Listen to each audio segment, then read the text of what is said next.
السلام علیکم students, welcome to my channel educational tips. کیسے ہیں آپ سب؟ امید کرتی ہوں سب بچے ٹھیک ٹھاک ہوں گے اور اپنے اپنے گھروں میں خوش و آباد ہوں گے۔ تو اسٹوڈینٹس، آج ہم پڑھنے جا رہے ہیں یہ حکایت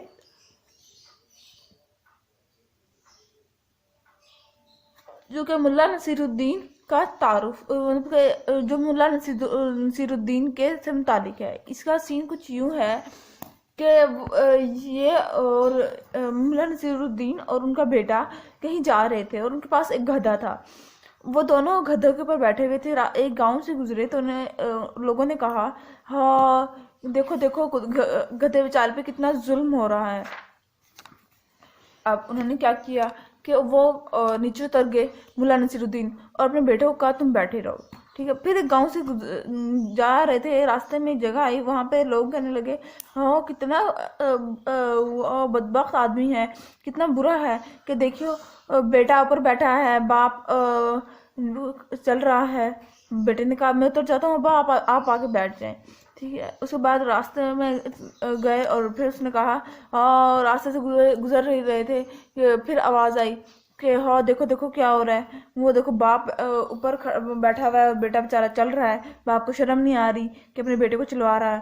تو اب ان کے ذہن میں ایک بات آئی کہ وہ کیوں نہ گدھے کو ہی اٹھا لی جائے، ٹھیک ہے۔ اور پھر یہ مولا نصیر نے اپنے کندھوں پر گدھے کو اٹھایا اور بولنے لگا اب کیا سب خوش ہو جائیں گے، ٹھیک ہے۔ تو یہ تھا اس کی سٹوری۔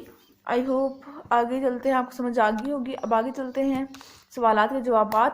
اس حکایت کا مرکزی خیال کیا ہے؟ تو ویسے تو یہ بہت ہی چھوٹا ٹاپک ہے، بہت ہی آسان سا چیپٹر ہے، ٹھیک ہے۔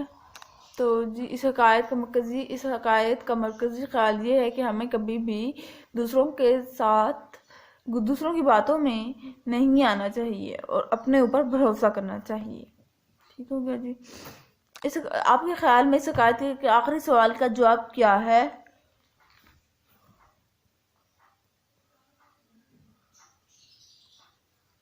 کہ اس حکایت میں آخری سوال یہ ہے نا، کیا اب خوش ہیں، سب خوش ہیں، ٹھیک ہے۔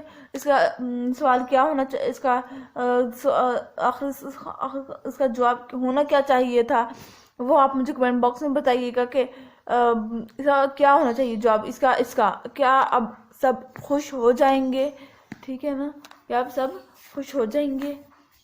پھر آ جاتے ہیں کوسچن نمبر 3 پر۔ اس حکایت کا نام اپنی مرضی سے تحریر کیجیے۔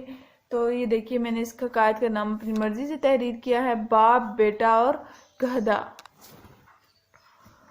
پھر آ جاتے ہیں مولا نصیر الدین کی کوئی حکایت اپنی کاپی پہ لکھیے، ممکن ہو تو تصویر بھی بنائیے، ٹھیک ہے۔